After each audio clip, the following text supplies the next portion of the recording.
Hello, good morning students. Today we are starting new chapter motion in a straight line.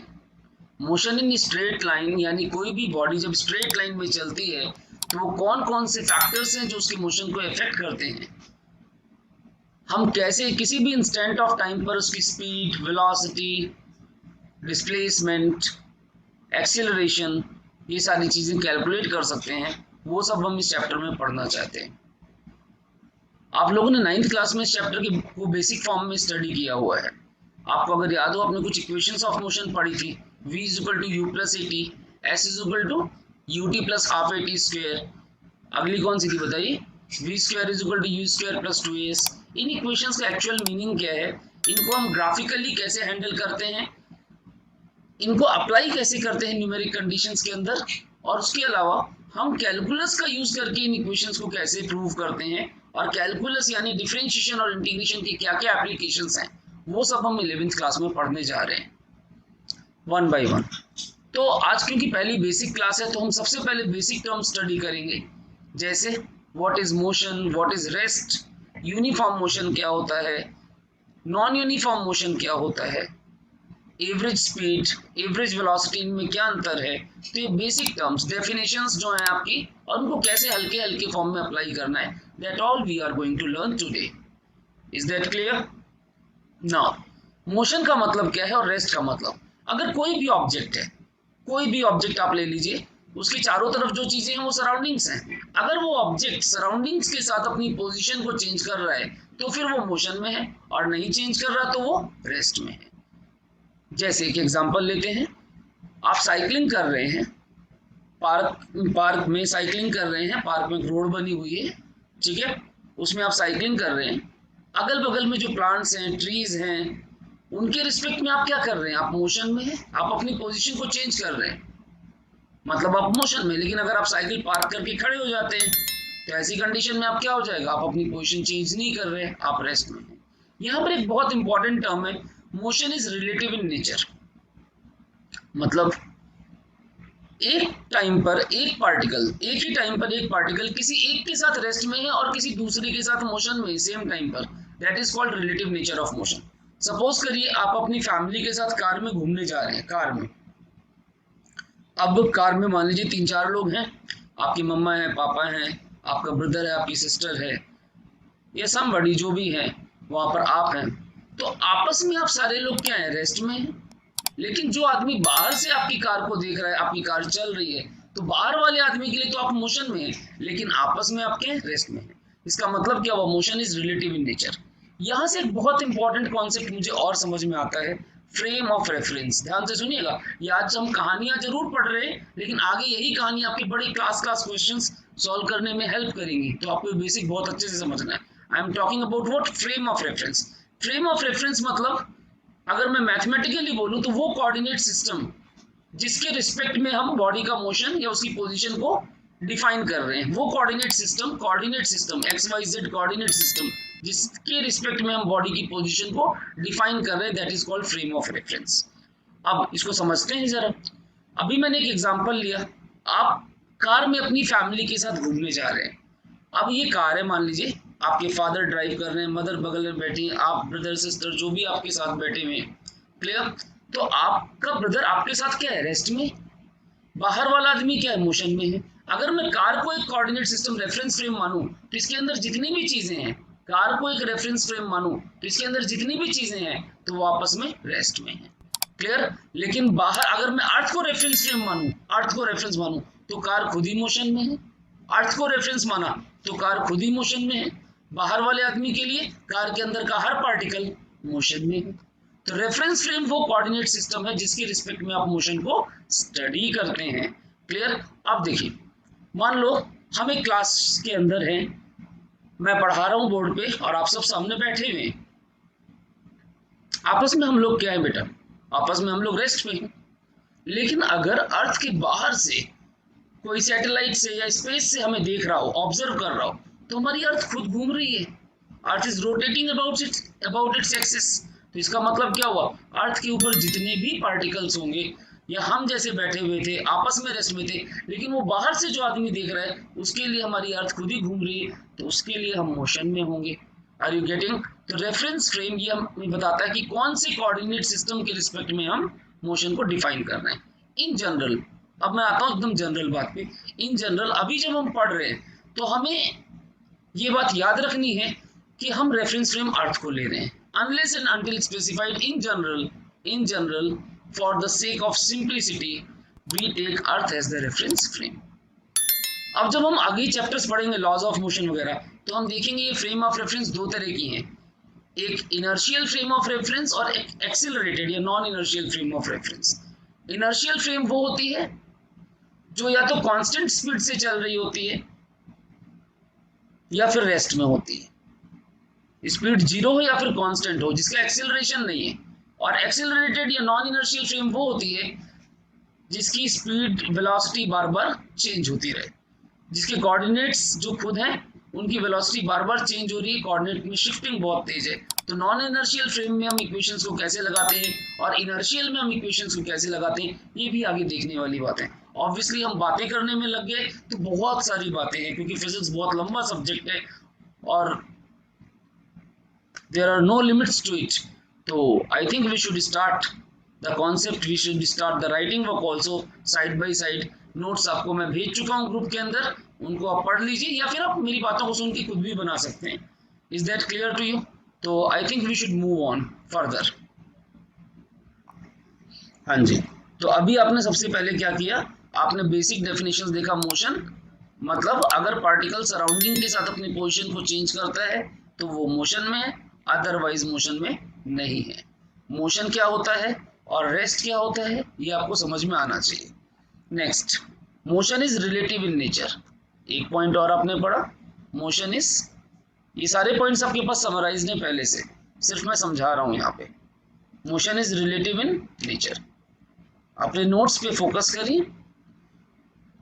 Motion is relative in nature, कोई बोले example दो तो आप car का example या train का एग्जांपल दे सकते हैं कि जो भी पैसेंजर्स कार में है आपस में एक दूसरे के साथ रेस्ट में है, बाहर वाले लोग के लिए मोशन में है। नेक्स्ट, अब मैं बताना चाहूंगा भाई पार्टिकल स्ट्रेट लाइन में चल सकता है, लेकिन जरूरी थोड़ी कि पार्टिकल हमेशा स्ट्रेट लाइन में ही चले, पार्टिकल जिगजैग पाथ में यूं भी जा सकता है ना, पार्टिकल फ्लाई भी कर सकता है एयर में। तो अकॉर्डिंगली इस मोशन को मैं इसकी डायरेक्शंस के बेसिस पे, मोशन को उसकी डायमेंशंस के बेसिस पे तीन तरह से क्लासिफाई करता हूँ। एक है 1D मोशन, एक है 2D मोशन और एक पढ़ेंगे हम 3D मोशन। 1D का फुल फॉर्म है one dimensional motion, one dimensional motion. 2D का मतलब टू डायमेंशनल मोशन और 3D का मतलब थ्री डायमेंशनल मोशन। सबसे पहली बात ये होते क्या है और इनको हम 1D 2D और 3D कहते क्यों हैं। देखिए, अगर कोई भी पार्टिकल स्ट्रेट लाइन में जा रहा है तो हम बोलेंगे वन डायमेंशनल, प्लेन पे चल रहा है तो टू डायमेंशनल, सिंपल भाषा में प्लेन पे चल रहा है तो टू डायमेंशनल, और अगर चलते हुए पूरी वॉल्यूम को ऑक्यूपाई कर रहा है तो वो थ्री डायमेंशनल होगा। अब जैसे सपोज करिए एक कार है, बहुत ध्यान सुनना, स्ट्रेट रोड पे जा रही है तो वन डायमेंशन, एकदम स्ट्रेट सीधे चल रही है, वन डायमेंशन। एक कार चल रही है दूसरी उसको ओवरटेक करती है तो वो क्या हुआ, टू डायमेंशनल। अगर स्पीड ब्रेकर आया, कार उछल गई, क्लियर, उछल गई, थोड़ा हिल गई, that is three dimensional motion, volume को ऑक्यूपाई कर रही। तो अभी अगर सिंपल लैंग्वेज में बोलो तो one dimension is straight line पे चलना, two dimensional motion is plane पे चलना और थ्री डायमेंशनल मोशन इज पूरी वॉल्यूम को ऑक्यूपाई करते हुए चलना। जैसे मैं वो काइट फ्लाई कर रहे हैं तो काइट फ्लाई कर रहे हैं तो काइट एक स्ट्रेट पाथ में एक प्लेन पे नहीं चलती, वो थ्री डायमेंशनली चलती है, that is example of 3D motion. Clear? अगर मैं कहूँ train on straight railway track तो वो वन डायमेंशनल मोशन है। चींटी होती है, एंड सीधे चल रही है, वन डायमेंशनल मोशन। दीवार पे एक छिपकली चल रही है, इधर से उधर, इधर से उधर, टू डायमेंशनल मोशन। एक स्नेक क्रॉल कर रहा है, that is what, two dimensional motion, plane पे क्रॉल कर रहा है। और वही अगर क्रॉल करते हुए हाइट वगैरह आ जाए, यूं चला जाए, that is three dimensional motion. Bird fly कर रही है, थ्री डायमेंशनल मोशन। अब हम इनको 1D 2D और 3D बोलते क्यों हैं, उसका रीजन है, जब हम 1D पढ़ते हैं आपको पहली बात तो ये पता होना चाहिए आपके पास x y z तीन कोऑर्डिनेट्स हैं। x मतलब एक एक्सिस अगर आपने x मानी, y आपकी दूसरी एक्सिस हो गई और z आपकी तीसरी एक्सिस हो गई जो दोनों के परपेंडिकुलर है, x y z। तो अगर कोई पार्टिकल स्ट्रेट लाइन पे जा रहा हो सीधे यूं जा रहा है तो मुझे एक ही एक्सिस चाहिए उसको डिफाइन करने के लिए, we call it one dimension. चाहे वो इधर जा रहा हो चाहे वो इधर जा रहा हो, लेकिन जब वो प्लेन पे जा रहा होगा तो मुझे एक्स और वाई दोनों के कोऑर्डिनेट्स चाहिए, दो कोऑर्डिनेट्स चाहिए, टू डायमेंशन। और अगर स्पेस पे यूं यूं बंदर है, यूं चल रहा है, यूं चल रहा है आपकी तरह, क्लियर, आपकी तरह ऐसे ही बोल रहा हूँ मैं, कोई भी है, क्लियर। तो अगर यूं चल रहा है तो उसको एक्स वाई जेड तीनों कोऑर्डिनेट्स चाहिए अपने मोशन को डिफाइन करने के लिए, we call it three dimensional motion. तो नाम हमने रखे हुए इस बेसिस पे कि मुझे कितने कोऑर्डिनेट्स चाहिए उस मोशन को डिफाइन करने के। Is that clear? अच्छा अब देखिए, तो वन डायमेंशनल मतलब वो सीधे सीधे स्ट्रेट लाइन, टू डायमेंशन मतलब वो ऑन ए प्लेन, और थ्री डायमेंशन मतलब वो in volume, complete volume occupy कर रहा मोशन के लिए। और जरूरी नहीं है 1D 2D 3D आपका मोशन में अप्लाई हो, ये कहीं भी अप्लाई हो सकता है। अभी मैं मोशन डिफाइन कर रहा हूँ इसलिए मैं मोशन के एग्जांपल्स दे रहा हूँ। वैसे अगर मैं आपसे कहूँ, सपोज करो आप खड़े हो, आपका छोटा भाई आपके सामने, आप भाई को टच करके देखो, आप फील करोगे तो भाई कैसा है, थ्री डायमेंशनल है ना, थ्री डायमेंशनल है ना बेटा। लेकिन अगर उसकी फोटो क्लिक कर लो, प्लेन पे आ गई, आप उस फोटो को टच करोगे तो वो क्या है, वो तो प्लेन पे है, टू डायमेंशनल है वो। Are you getting it? है ना, कोई भी फोटो है वो क्या है, टू डायमेंशनल है। अगर उसी का जो एक्चुअल फॉर्म था, जिस चीज को आपने क्लिक किया था, वो क्या थी, थ्री डायमेंशनल थी। समझ में आ रही बात? जो भी आप आपके घर में ऑब्जेक्ट्स रखे, टेबल, फैन, जो भी है, वो सब क्या है, थ्री डायमेंशनल। उनकी फोटो क्लिक कर लो, प्लेन पे आ गई, what is that, two dimensional. Is that clear? अच्छा, अब इसके बाद हमारी जो फिजिक्स है, फिजिक्स के अंदर भी बहुत सारी ब्रांचेस हैं, सुनते जाइएगा। मैंने तीन लिखा है, तीन नहीं, there are lot many branches. जैसे आपने 10th क्लास में साइंस स्टडी किया, साइंस की ब्रांचेस कौन कौन सी हुई, तीन ब्रांचेस आपने पढ़ी, फिजिक्स, केमिस्ट्री एंड बायोलॉजी। हमारा इंटरेस्ट फिजिक्स में है, तो फिजिक्स में आप किस चीज की स्टडी करते हैं, नेचर और नेचुरल फिनोमिनन की। अब सपोज करिए हम कहें हम इलेक्ट्रिसिटी के बारे में पढ़ रहे हैं और मैग्नेटिक इफेक्ट्स के बारे में पढ़ रहे हैं, तो ब्रांच कौन सी आ गई, इलेक्ट्रोमैग्नेटिज्म। आप हीट के बारे में पढ़ रहे हैं, हीट फ्लो, तो इसको हम बोलेंगे थर्मोडायनेमिक्स।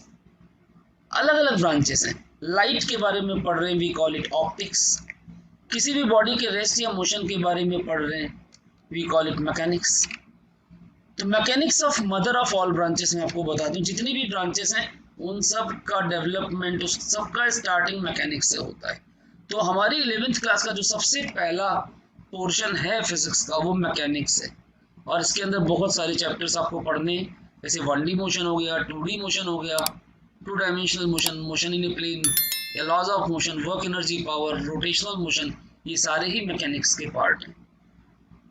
सीक्वेंस में चैप्टर्स के नाम बताए मैंने आपको, ये सारे के सारे मैकेनिक्स के पार्ट हैं। मतलब सबसे पहले आपको मैकेनिक्स पढ़ना है, उसके बाद आप ग्रेविटेशन पढ़ेंगे, फ्लूइड मैकेनिक्स पढ़ेंगे, फिर थर्मोडायनेमिक्स पढ़ेंगे। 12th क्लास में जब हम आएंगे तो इलेक्ट्रिसिटी और मैग्नेटिज्म पढ़ेंगे, ऑप्टिक्स पढ़ेंगे, मॉडर्न फिजिक्स, ये सारी चीजें हमें 12th क्लास में पढ़नी। तो there is lot to study in physics and one by one we are going to begin each and every section, each and every section. Clear? तो यहाँ तक आपको क्लियर होना चाहिए। अब क्योंकि मैं जो ब्रांच पढ़ रहा हूँ वो मैकेनिक्स है, मैकेनिक्स में मैं बॉडीज के रेस्ट और मोशन से डील करता हूँ। किससे डील करता हूँ बेटा? रेस्ट से और मोशन से। जो रेस्ट से डील करती है ब्रांच, उसको हम बोलते हैं स्टैटिक्स। क्या बोलते हैं बेटा? स्टैटिक्स। और जो मोशन से डील करती है उसको हम बोलते हैं डायनेमिक्स।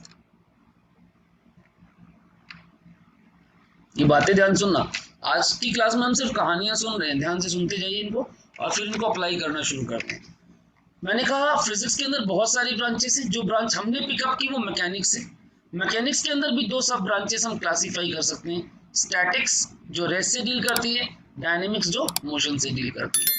अब डायनेमिक्स के अंदर भी दो ब्रांचेस हैं, डायनेमिक्स में तो मोशन है, इसमें कौन सी दो ब्रांचेस हैं, ध्यान देना। एक ऐसी ब्रांच जो सिर्फ मोशन से डील करती है, सिर्फ मोशन से डील करती है, मोशन की कॉज से नहीं डील करती। मतलब कितना मूव कर रही बॉडी वो तो इसे इंटरेस्ट है, लेकिन कौन मूव कर रहा है, कितना फोर्स लग रहा है, पावर कितना है, उन सब से नहीं डील करती। वो ब्रांच आपकी काइनेमेटिक्स है। और जिसमें हम फोर्स वगैरह भी पढ़ते हैं, कॉज ऑफ मोशन भी स्टडी करते हैं, उसको हम बोलते हैं काइनेटिक्स। तो डायनेमिक्स के अंदर दो ब्रांचेस हो गई, एक है काइनेमेटिक्स और एक है आपकी काइनेटिक्स। क्लियर? काइनेमेटिक्स में हम क्या लिखेंगे, it deals with motion, deals with motion but not with the cause of motion, not with the cause of motion। इस चीज को ध्यान देना, नोट्स आपके पास हैं तो इट्स वेरी गुड, और अगर नहीं है तो आप साथ साथ फॉर्मुलेट कर सकते हैं। और कोई नई बातें मैं बता रहा हूँ आपको लगता है वो ऐड करनी चाहिए मुझे अपने नोट्स में, तो आप अपने नोट्स को खुद ही एडिट कर सकते हैं। क्लियर? काइनेमेटिक्स में you deal with motion but not with the cause of motion, मतलब फोर्स वगैरह को हम कंसिडरेशन में नहीं लेते, जबकि काइनेटिक्स में we deal with motion, deals with motion and its cause and cause of motion. Cause of motion कौन है बेटा? एक स्टैंडर्ड फॉर्म में अगर मैं बोलूं, यानी फोर्स वगैरह, force etcetera are taken into consideration. ये कहानी है आपकी काइनेटिक्स की। तो अब मेरा जो चैप्टर है 1D motion, one dimensional motion, और अगला चैप्टर जो है मोशन इन ए प्लेन, ये दोनों चैप्टर मैं आपको बता दूं, ये दोनों चैप्टर आपके काइनेमेटिक्स में आते हैं। तो कई लोग कहते हैं हम काइनेमेटिक्स शुरू कर रहे हैं, तो परेशान नहीं होना। कोई बोलता है मैकेनिक्स शुरू कर रहे हैं, अरे भाई सब फिजिक्स ही शुरू कर रहे हैं, फिजिक्स की एक ब्रांच है मैकेनिक्स, मैकेनिक्स की ब्रांच हो गई स्टैटिक्स और डायनेमिक्स, डायनेमिक्स की ब्रांच हो गई काइनेमेटिक्स और काइनेटिक्स। तो obviously we are dealing with kinematics, और kinematics is obviously from mechanics. Is that clear? तो what especially kinematics is that you should know, and there are only 2 chapters in your syllabus for kinematics। आगे वाले kinetics है, मतलब आगे वालों में force अपना रोल प्ले करना शुरू कर देगा, हम उसके इफेक्ट को समझना शुरू कर देंगे। Is that clear to all of you? पक्का ना? तो चलो आगे बढ़ते हैं। तो मोशन वन डायमेंशनल और मोशन इन ए प्लेन। अब हमने जो चैप्टर पिक किया वो कौन सा है? मोशन इन स्ट्रेट लाइन, यानी 1D मोशन। क्लियर? और इसमें हमने 2 डेफिनेशन पढ़ी अभी, मोशन क्या होता है और रेस्ट क्या होता है, बहुत इंट्रोडक्टरी बातें। अब देखिए, अब इसके बाद हम ये देखना चाहते हैं यूनिफॉर्म मोशन क्या होता है, यूनिफॉर्म मोशन क्या होता है और नॉन यूनिफॉर्म मोशन क्या होता है। अगर मैं सीधी सीधी भाषा में बोलूं तो व्हाट इज यूनिफॉर्म मोशन? जब पार्टिकल इक्वल टाइम में इक्वल डिस्टेंस ट्रेवल करे, particle covers equal distance in equal time, then it is in uniform motion। in this case speed of the particle remains constant। ध्यान देना, speed of the particle that will remain constant। clear? speed constant रहेगी। मैं एक example लेता हूँ, practical example तो है, जैसे मान लीजिए कार है, कांस्टेंट स्पीड से चल रही है हाईवे पे, कांस्टेंट स्पीड से, तो वो यूनिफॉर्म मोशन है। बार बार स्पीड चेंज हो रही है, कभी रुकती है कभी चलती है, that is non uniform motion. अब मैं इसको मैथमेटिकली एक सिचुएशन में एनालाइज करना चाहता हूँ। मान लीजिए स्ट्रेट लाइन है एक्स एक्सिस, ये ध्यान देना जो भी मैं एक्सिस बना रहा हूँ आज के बाद आप याद रखेंगे, इसको एक रोड से इमेजिन करेंगे, मैकेनिक्स के अंदर इसको एक रोड से इमेजिन करेंगे। एक्चुअली होता क्या है, सिचुएशंस को हम जितना अच्छा डायग्रामेटाइज करेंगे, उनका डायग्राम जितना अच्छा बनाएंगे, मेरा मतलब सुंदर बनाने से नहीं है, मेरा मतलब है एक्यूरेट बनाने से। तो डायग्रामेटाइज जितना अच्छा करेंगे, जितना एक्यूरेटली डायग्रामेटाइज करेंगे, उतना इजीली हम क्वेश्चंस को समझ पाएंगे, और हमारी इमेजिनेशन जितनी स्ट्रांग होगी, फिजिक्स के क्वेश्चन फेल हो जाएंगे, आप बहुत आसानी से कर लेंगे। क्लियर है? तो लेट अस स्टार्ट। अब देखिए, मान लेते हैं t1 टाइम पे एक ऑब्जेक्ट की पोजीशन है x1, और t2 टाइम पर उसी ऑब्जेक्ट की पोजीशन हो जाती है x2, और t3 टाइम पे पोजीशन हो जाती है x3। मींस I से when time changes from t1 to t2 and then t3, then we observe that position changes from x1 to x2 and then x3। यानी टाइम मेरा जब t1 से t2 और फिर t2 से t3 चेंज होता है, तो पोजीशन x1 से x2 और फिर x2 से x3 चेंज होती है।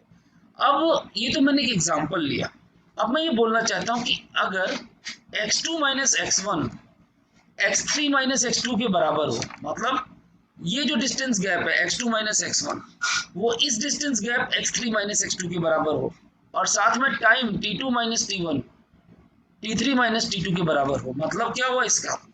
इधर देखिए, equal distance in equal time, this is uniform motion, obviously yes, this is uniform motion. अब इसमें अगर आप ध्यान से देखो तो इनकी रेशियो भी बराबर होगी, मतलब x2 minus x1 upon t2 minus t1 will be equal to x3 minus x2 upon t3 minus t2, and this is showing constant speed। कहने का मतलब यहाँ पर पार्टिकल की स्पीड भी कांस्टेंट होगी। पार्टिकल की स्पीड भी कांस्टेंट होगी। इक्वल टाइम में इक्वल डिस्टेंस कवर करेगा, we call it uniform motion, और यहाँ पार्टिकल की स्पीड कांस्टेंट है। Is that clear to you? We call it uniform motion. अब नॉन यूनिफॉर्म में क्या होगा? सेम एग्जांपल में अगर मैं नॉन यूनिफॉर्म डिफाइन करना चाहूं तो मैं कहूंगा भाई डिस्टेंस इक्वल है लेकिन टाइम इक्वल नहीं है। सीधी सी बात है, नॉन यूनिफॉर्म में it should not cover equal distance in equal time, it should not cover equal distance in equal time. अब कई लोग बोलते हैं, आपस में समझते हैं कि इक्वल टाइम में अनइक्वल डिस्टेंस, अनइक्वल टाइम में इक्वल डिस्टेंस। यार ये कौन सी बात है? सीधे सीधे बोलो ना, इक्वल टाइम में इक्वल डिस्टेंस नहीं होगा, दैट्स इट।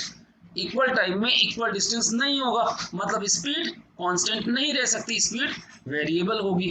तो यहाँ पर मैं बोल सकता हूँ डिस्टेंस अगर आपका बराबर है तो टाइम बराबर नहीं है, तो this will become non uniform motion. Next definition, equal time में इक्वल डिस्टेंस ट्रेवल नहीं होगा, ठीक है? तो ये रेशियो भी बराबर नहीं होगी, मतलब स्पीड भी कांस्टेंट नहीं होगी।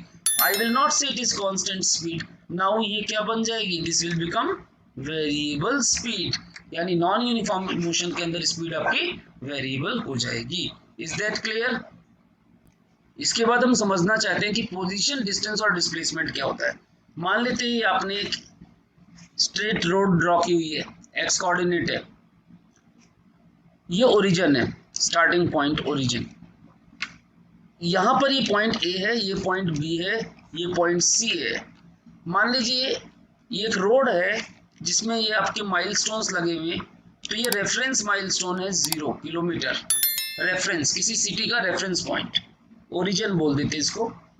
आप सिटी से बाहर निकले, ये ए पॉइंट है, कोई 10 किलोमीटर का माइलस्टोन लगा हुआ है यहाँ पे।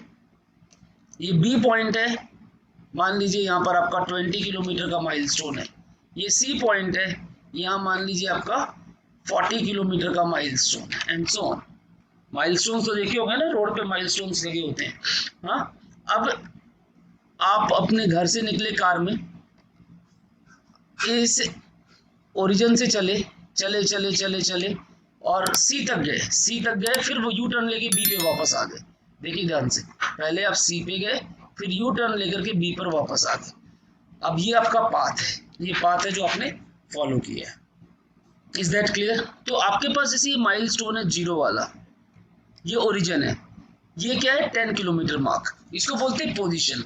मतलब ओरिजिन के रिस्पेक्ट में कोऑर्डिनेट क्या है पार्टिकल का, what is the coordinate of the particle with respect to origin, we call it position.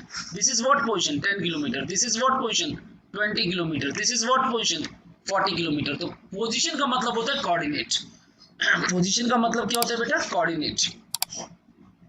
अब आप ओ से चले, ये आप पाथ ट्रेवल कर रहे हैं, पाथ की जो लंबाई होती है, total length of the path जो भी आपने फॉलो किया है, उसको हम बोलते हैं डिस्टेंस। क्या बोलते हैं? डिस्टेंस। तो पहला पॉइंट पोजीशन क्या हुआ बताइए? कोऑर्डिनेट, कोई भी कोऑर्डिनेट। डिस्टेंस अलग चीज है, डिस्प्लेसमेंट अलग चीज है, और पोजीशन अलग चीज है। पोजीशन होती है coordinates with respect to origin, और डिस्टेंस होता है टोटल पाथ लेंथ। जैसे यहाँ पर मैं आपसे बोलूं what is total path length of the object, path length of the body, total path length, that is called distance।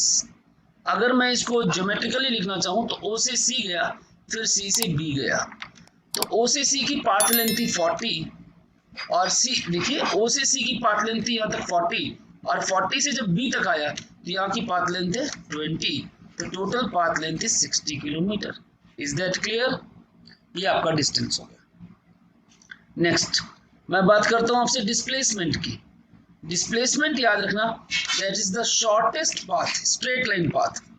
किन्हीं भी दो पॉइंट्स के बीच में, किन्हीं भी दो पॉइंट्स के बीच में जो शॉर्टेस्ट पाथ होता है वो हमेशा उनको ज्वाइन करने वाला, दोनों पॉइंट्स को ज्वाइन करने वाली स्ट्रेट लाइन होता है। तो shortest path joining two points is called displacement. Shortest path joining two points is called displacement। याद रखना shortest path, और ये ध्यान देना ये पाथ straight line ही होना चाहिए। It is the shortest straight line path joining two points। अब यहाँ पर डिस्प्लेसमेंट क्या हुआ? देखिए इनिशियल पॉइंट था आपका O और फाइनल पॉइंट क्या है B, तो यहाँ पर OB is the displacement। What is OB? This one what is that 20 kilometre. तो डिस्प्लेसमेंट है आपका it is 20 kilometre. Is that clear? मेरे हिसाब से तो आपको समझ में आ गया होगा। अब देखिए दोबारा, ये जो डिस्टेंस था आपका, बहुत ध्यान सुनना, डिस्टेंस स्केलर क्वांटिटी होता है, मतलब इसकी डायरेक्शन, इसको स्पेसिफाई करने के लिए डायरेक्शन की जरूरत नहीं होती। स्केलर क्वांटिटीज वो होती हैं जिनमें सिर्फ मैग्नीट्यूड हो, जिनको स्पेसिफाई करने के लिए डायरेक्शन की जरूरत ना हो। और वेक्टर क्वांटिटीज वो होती हैं जिनको कंप्लीटली स्पेसिफाई करने के लिए मैग्नीट्यूड और डायरेक्शन दोनों चाहिए। अगले चैप्टर में हम वेक्टर्स की बहुत डिटेल पढ़ेंगे। अभी तो हम इंट्रोडक्टरी आपको बात बता रहे हैं सिर्फ याद रखने के लिए कि स्केलर मतलब जिसमें सिर्फ मैग्नीट्यूड है, और वेक्टर जिसमें मैग्नीट्यूड और डायरेक्शन दोनों की जरूरत होती है। इसकी डिटेल्स अभी मैं डिस्कस नहीं करना चाहता, उसी टाइम पे डिस्कस करूंगा। अभी आप सिर्फ याद रखिए, स्केलर है डिस्टेंस, इसमें डायरेक्शन की जरूरत नहीं है मुझे, और वेक्टर में मुझे डायरेक्शन बतानी पड़ेगी। कैसे? कि पार्टिकल O से B तक गया, straight line joining the 2 points, that is called vector quantity. अब देखिए नेक्स्ट, इसके बाद अगर सपोज करो हम एक पॉइंट A से चलते हैं और B तक जाते हैं, ध्यान से देखिएगा, मैं दूसरा एग्जांपल दे रहा हूं। तो A से B तक का जो शॉर्टेस्ट पाथ है वो तो डिस्प्लेसमेंट है, स्ट्रेट लाइन। डिस्टेंस कौन सा होगा? डिस्प्लेसमेंट कितने हो सकते हैं A से B तक, आप ये बताइए पहले, बहुत ध्यान से सुनना। Only one displacement is possible between A and B। और कोई हो सकता है क्या? और कोई भी नहीं हो सकता A से B से A हो सकता है, वो अलग चीज है, ध्यान देना। A टू B एक ही डिस्प्लेसमेंट है। जबकि मैं आपसे डिस्टेंस बोलूं तो आप ऐसे जाओ, आप ऐसे जाओ, आपको जैसे अच्छा लगे वैसे जाओ। कितने हो सकते हैं बताओ? इन्फिनाइट मेनी, मतलब किन्हीं भी दो पॉइंट्स के बीच में इन्फिनाइट मेनी डिस्टेंसेस हो सकते हैं, जबकि डिस्प्लेसमेंट सिर्फ और सिर्फ एक ही होगा। ये सारे पॉइंट्स आपको याद रखने हैं, कॉन्सेप्चुअल है ये, क्लियर है? और दूसरी बात, डिस्टेंस की वैल्यू डिस्प्लेसमेंट से बड़ी होती है क्या? हमेशा नहीं, बराबर भी हो सकती है। बराबर कब होगी? ध्यान देना, distance in general that is greater than और इक्वल टू डिस्प्लेसमेंट। तो कभी भी क्वेश्चन आता है डिस्टेंस और डिस्प्लेसमेंट की जो रेशियो है, डिस्टेंस और डिस्प्लेसमेंट की जो रेशियो है that will be greater than equal to 1। ध्यान देना, डिस्प्लेसमेंट टू डिस्टेंस बोलेगा तो ऑब्वियसली उल्टी हो जाएगी, लेस देन इक्वल टू 1। अब भाई इक्वल कब होगा? It is equal only for straight line path. जब स्ट्रेट लाइन में जाएंगे, जैसे पार्टिकल यहां से चला और इसी पाथ पे चल रहा है, तो भाई जो डिस्टेंस है वही डिस्प्लेसमेंट है। फर्क क्या है उसमें? स्ट्रेट लाइन पाथ में जो डिस्टेंस है वही डिस्प्लेसमेंट है, लेकिन जब पाथ स्ट्रेट लाइन नहीं होगा तो डिस्टेंस हमेशा डिस्प्लेसमेंट से बड़ा होगा। डिस्टेंस और डिस्प्लेसमेंट बराबर सिर्फ और सिर्फ तब होते हैं जब पाथ स्ट्रेट लाइन हो। क्लियर है? ठीक है, इतनी बातें आप याद रखेंगे। अब देखिए एक एग्जांपल देखते हैं। मान लीजिए ये एक सर्कुलर पाथ है आपका, पार्टिकल सर्कल में जा रहा है, गोल गोल घूम रहा है। स्टार्ट किया उसने इस पॉइंट ए से, यहां से चला, यूं गया यूं गया यूं गया, बी पॉइंट पे पहुंचा अपोजिट डायमीटर के लिए, फिर आगे आया ए पे वापस आया। अब आप बताइए फुल सर्कल के लिए, फुल सर्कुलर मोशन के लिए डिस्टेंस कितना होगा? डिस्टेंस कितना होगा फुल सर्कल के लिए? ए से चला और ए पे वापस आया तो डिस्टेंस हुआ 2πr सरकमफ्रेंस। और डिस्प्लेसमेंट कितना होगा? 0। जब भी पार्टिकल जिस पॉइंट से चलता है ए से और वापस घूम फिर के वहीं पर आ जाता है, तो इनिशियल पॉइंट भी ए है और फाइनल भी ए है। जब इनिशियल और फाइनल पॉइंट सेम होगा तो उनके बीच में शॉर्टेस्ट पाथ क्या होगा? उनके बीच में शॉर्टेस्ट पाथ होगा ही नहीं। Same point initial, same final, तो डिस्प्लेसमेंट इज 0। क्लियर? अगर मैं बोलूं पार्टिकल सेमी सर्कल ट्रेवल करता है, ये जो मैं लिख रहा हूं उसका मतलब सर्कल है, सेमी सर्कल। क्लियर? ए से चलता है, बी पे खत्म होता है, तो क्या हुआ? आप देखिए डिस्टेंस क्या है, ये पेन जहां चल रहा है ए से बी, ये वाला path, what is that? Half of the circumference, πr। Clear? What will be displacement? Displacement will be straight line, what is that? Diameter. Diameter कितना होता है in terms of r? That is 2r। Is that clear? तो full circle के case में distance कितना है, displacement कितना है? हाफ सर्कल के केस में डिस्टेंस कितना है, डिस्प्लेसमेंट कितना है? ये आप याद रखेंगे, मेरा पहला एग्जांपल था। Is that clear? अब सपोज करिए ये पॉइंट है C, ध्यान से देखिए, और ये पॉइंट है D। मैं यहाँ ज्वाइन कर देता हूँ, ये सेंटर है O। क्लियर? अगर मैं आपसे कहूँ आप A से C तक जा रहे हैं, A से C इस डायरेक्शन में एंटी क्लॉकवाइज, क्लियर? ए से C anticlockwise, particle anticlockwise चल रहा है। एंटी क्लॉकवाइज तो जानते हैं ना, घड़ी के अपोजिट, और क्लॉकवाइज घड़ी की डायरेक्शन। तो ए से सी जा रहा है एंटी क्लॉकवाइज। अब निकालिए डिस्टेंस और डिस्प्लेसमेंट। तो अब बताओ ए से सी तक पाथ लेंथ कितनी है, बोलो? 1/4 of 2 pi R. 2 pi R होती है पूरे सर्कल की, ए से सी क्या है, क्वाड्रेंट, 1/4, तो that is what, pi R by 2। Displacement क्या होगा, पॉज करके सोच लो एक बार। डिस्प्लेसमेंट क्या होगा, ए से C straight line, what is this straight line, chord जो बन रहा है मेरा, तो इसकी लेंथ निकालो यार, आर, और ये भी क्या है, आर, आर आर, तो ये क्या होगा, जल्दी बोलो, R square plus R square का root, and that is R root 2, yes और no? Yes, that is R root 2, this is the displacement. Now when we go from A to D, suppose करिए A to D anticlockwise, you A to D, ये पूरा ए to D, अब क्या होगा, distance होगा 3/4 of 2 pi R, and that is 3/2 pi R, यही हो रहा 3/4 of 2 pi R. Displacement straight line, what is that, again R root 2, is that clear? देखिए नजर आ रहा है आपको, मेरे हिसाब से तो क्लियर नजर आना चाहिए, ठीक है? 3/4 of 2 pi R, that is 3/2 pi R, और displacement is again R root 2। I think it should be clear to all of you. समझ में आता है क्या है डिस्टेंस डिस्प्लेसमेंट? एक और बहुत बढ़िया क्वेश्चन करते हैं, यहां तक समझ में आया, पहले बताइए, इट इज क्लियर ना?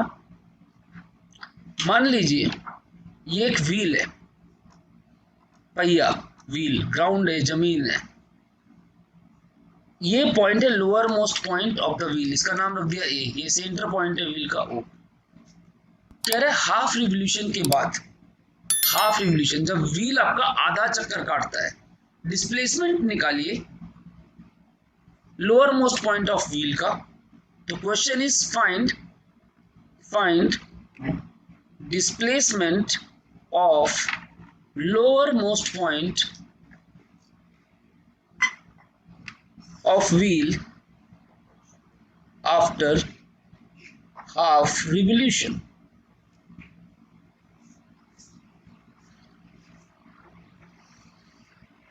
लोअर मोस्ट पॉइंट का नाम है A. Find displacement of lowermost point of wheel after half revolution. मैं थोड़ा सा डिस्प्ले करता हूँ, आपको नजर नहीं आ रहा होगा, अब देखिए, अब नजर आ रहा है। Find displacement of lowermost point A of wheel after half revolution, इसका डिस्प्लेसमेंट निकालिए। सोचिए, पॉज करिए और निकालिए। जब ये आधा चक्कर काटेगा, मैं यहाँ बना देता हूँ, ये ग्राउंड है आपका, जब ये आधा चक्कर काटेगा तो कितना डिस्प्लेसमेंट होगा, किसका, व्हील का नहीं, लोअर मोस्ट पॉइंट का। मतलब जब हाफ चक्कर होगा तो ये ए पॉइंट क्या होगा, ये उठ के यहाँ चला गया होगा। अब डिस्प्लेसमेंट क्या होगा, देखिए डिस्प्लेसमेंट ये स्ट्रेट लाइन है, ध्यान देना। कई लोगों ने निकाला होगा 2r है डिस्प्लेसमेंट, कई लोगों ने निकाला होगा पाई आर है। भाई आधे चक्कर पे ये जो ग्राउंड का डिस्टेंस है वो पाई आर है, और वर्टिकल शिफ्ट क्या है, 2r। तो डिस्प्लेसमेंट क्या होगा भाई, डिस्प्लेसमेंट तो पाइथागोरस थ्योरम से आएगा, पाई आर का होल स्क्वायर प्लस 2r का होल स्क्वायर और पूरे का root, and that is r, अंदर आया pi square plus 4, and that should be the answer for displacement. Yes और नो, इज दैट क्लियर? ध्यान से देखिए, अगर आपसे पूछता what is the displacement of point O, तो बताइए ओ का डिस्प्लेसमेंट कितना होता, ओ का डिस्प्लेसमेंट सीधे सीधे पाई आर आ जाता, ओ का डिस्प्लेसमेंट सीधे सीधे पाई आर आ जाता। Is it clear? समझ में आया आपको? पहिया था, पहिया घूमा, ये है मेरा अंगूठा, मान लीजिए lower most point, half revolution, अंगूठा ऊपर चला गया, तो यहां से यहां गया, ऊपर कितना गया, 2r, सीधा कितना गया, पाई आर, नेट डिस्प्लेसमेंट कितना हुआ, एक पहिया घुमा के देख लो ना यार, हाथ में कड़ा वड़ा होगा या कोई भी चीज है, उसे रखो, लोअर मोस्ट पॉइंट को हल्का सा मार्क करो और देखो आगे बढ़ गया, ऊपर भी उठा आगे भी बढ़ा, ऊपर कितना उठा 2r, आगे कितना बढ़ा पाई आर, आंसर कितना आ गया, Pythagoras theorem. It's very simple. अब आपने डिस्टेंस और डिस्प्लेसमेंट निकालना तो समझा। अब अगर मैं आपसे पूछूं what is speed, what is velocity, it's very simple then यार, what should be speed, distance upon time is speed and displacement upon time will be velocity, एक बेसिक फॉर्म में। अब अगर पार्टिकल में को कांस्टेंट स्पीड से जा रहा है, बहुत ध्यान सुनना, यूनिफॉर्म मोशन, वेरिएबल स्पीड से जा रहा है, नॉन यूनिफॉर्म मोशन। अब जब नॉन यूनिफॉर्म मोशन होगा तो हमें एवरेज निकालना होता है।